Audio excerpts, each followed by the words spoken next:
अच्छा बोलते हैं, देखने में भी अच्छा लगते हैं, बैरिस्टर है वो। उनसे मेरा एक सवाल है, जब हैदराबाद में आप चुनाव लड़ते हैं वहां, तो वहां आप 8 या 9 उम्मीदवार खड़ा करते हैं, और बिहार में जब चुनाव लड़ते हैं तो 30 उम्मीदवार आप लड़ाते हैं। तो आपकी मकसद क्या है, मैं जानना चाहता हूं। और आप यहां आकर चुनाव लड़ाकर हमारा वोट काटकर भाजपा को फायदा पहुंचाना चाहते हैं। सरकार बनेगी तो शकील भाई यहाँ के डिप्टी सीएम होंगे, ये मैं आपको कहना चाहता हूँ। अभी उत्तर प्रदेश का मुख्यमंत्री घूम रहा है हेलीकॉप्टर से यहाँ, और पूरा घूम रहा है। हम तो जामतला में नहीं दिए घूमने बैठने के लिए, उसको उतरने नहीं दिया हेलीकॉप्टर से। इतना जहर उगलेगा, लगता नहीं कि हम लोग हिंदुस्तान इसी के लिए बनाए। हमारी औकात नहीं है कि तुम बिहार में आकर हमारे किसी एक भी गरीब का घर तोड़ के दिखाओ। तो हम झारखंड में हमारी आबादी 18% है, हम लोग मात्र 4 विधायक है वहां।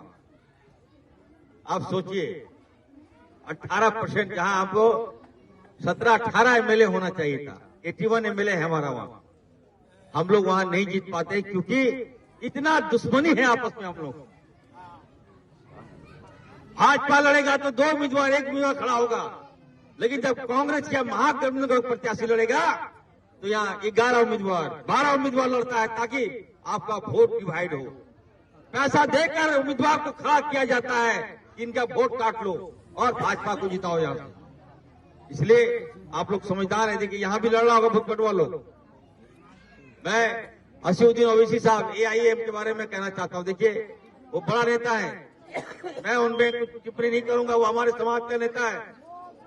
अच्छा बोलते हैं, देखने में भी अच्छा लगते हैं, बैरिस्टर है वो। उनसे मेरा एक सवाल है कि आप जब हैदराबाद में आप चुनाव लड़ते हैं वहां, तो वहां आप 8 या 9 उम्मीदवार खड़ा करते हैं, और बिहार में जब चुनाव लड़ते हैं तो 30 उम्मीदवार आप लड़ाते हैं। तो आपकी मकसद क्या है, मैं जानना चाहता हूं।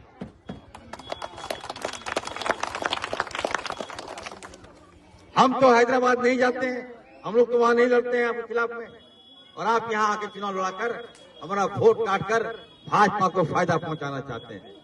इसलिए इन सारी बातों को हम लोगों को समझना है। यहाँ मुखिया साहब लोग हैं, यहाँ गांव के सारे मजबूत लोग हैं, बुद्धिजीवी लोग हैं।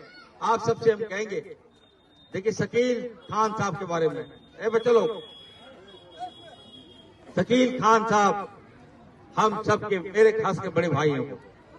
इतना शालीन नेता मैंने आज तक नहीं देखा। आज आप देखिए कितनी पीड़ा से गुजर रहे हैं, उनकी आंखों के सामने उनका बेटा कर लेता है। अब बताइए, जो जानकारी मुझे मिल रही है, बच्चा इतना ज्यादा उसके दिमाग में दे दिया हिंदू मुस्लिम, वो बच्चा सुसाइड कर लिया। आज आप समझिए, चुनाव भी है, बेटा का गम, एक तरफ इलेक्शन है। और मैं आप सबको कहना चाहता हूं, छोड़िए ना विकास, अभी आप विकास की गारंटी हम लोग है ना, लेंगे विकास। अभी विकास तगादा करने की आवश्यकता नहीं है। अभी आवश्यकता है, जिस पेड़ को आपने लगाया है, 10 साल तक आपने पानी दिया है उस पेड़ को, तो उस पेड़ का फल खाने का समय 14 तारीख के बाद आ रहा है, याद रखिएगा। पेड़, जब कुछ लोग पेड़ काटने का फिराक में है, तो पेड़ में काट दीजिएगा, फल कहां से खाइएगा। और आज कदवा की जनता के प्यार से ही हमारे शकील साहब जो है 2 बार के विधायक बने। राहुल गांधी जी ने विश्वास किया, CLP लीडर बनाया, और मैं चैलेंज के साथ कह सकता हूं, मेरी वाणी सत्य होती है। आप याद रखिएगा, 14 तारीख को सरकार बनेगी तो शकील भाई यहाँ के डिप्टी सीएम होंगे, ये मैं आपको कहना चाहता हूं। आपका विकास होगा, यहाँ कोई भेदभाव नहीं होगा यहाँ, और हम आपके साथ चलेंगे, विकास करके रहेंगे। अभी उत्तर प्रदेश का मुख्यमंत्री घूम रहा है हेलीकॉप्टर से यहाँ, और पूरा घूम रहा है। हम तो जामतला में नहीं दिए घूमने बैठने के लिए, उसको उतरने नहीं दिया हेलीकॉप्टर से। आया था, और जब भी आएगा इतना जहर उगलता है, इतना जहर उगलेगा, लगता नहीं कि हम लोग हिंदुस्तान इसी के लिए बनाए। हमारे पूर्वजों ने गोलियां खाई, अंग्रेजों के साथ कभी समझौता नहीं किया, अंग्रेजों को खदेड़ने का काम किया, और ये लोग हमसे हमारा जो है हक पूछते हैं कि हम कौन हैं। अरे आप तुम होते कौन है पूछने वाले। आज आप देखिए यहाँ आ रहा है, बिहार में आ रहा है, उनके रैलियों में देखिएगा आदमी कम होता है लेकिन बुलडोजर ज्यादा लगता है। डरा रहा है हम लोगों को, हमारे समाज को डराने का काम कर रहा है। ये देखिए बुलडोजर उत्तर प्रदेश में जिस तरह से आदिवासियों के साथ, दलित के साथ, अल्पसंख्यक के साथ जिस तरह से भाजपा ने जुल्म किया, वहां आपका आंखों के सामने आपका आशियानों को तोड़ दिया, घर को तोड़ने का काम किया। ठीक उसी प्रकार ये हम लोग को दिखाना चाहता है कि बिहार में अगर भाजपा की सरकार बनेगी तो आपका घर बुलडोजर से तोड़ देंगे। मैं जोगी को बोलना चाहता है, जोगी तुम्हारी औकात नहीं है कि तुम बिहार में आकर हमारे किसी एक भी गरीब का घर तोड़ के दिखाओ। तो इसलिए आज समय आ गया एक होने का। मैं आप सबसे वोट मांगने के लिए झारखंड से आया हूं, आप सबसे वादा लेने के लिए आया हूं। आप सब हाथ उठा के बताइए, क्या आप मेरी बात को मानेंगे? जोर से बोलिए आप लोग, मेरी बात को मानेगा ना? और 11 तारीख को कौन छाप में वोट दीजिएगा? अरे जोर से बोलिए, कौन छाप में वोट दीजिएगा? बुजुर्ग कौन छाप में देंगे? माताएं कौन छाप में देगी?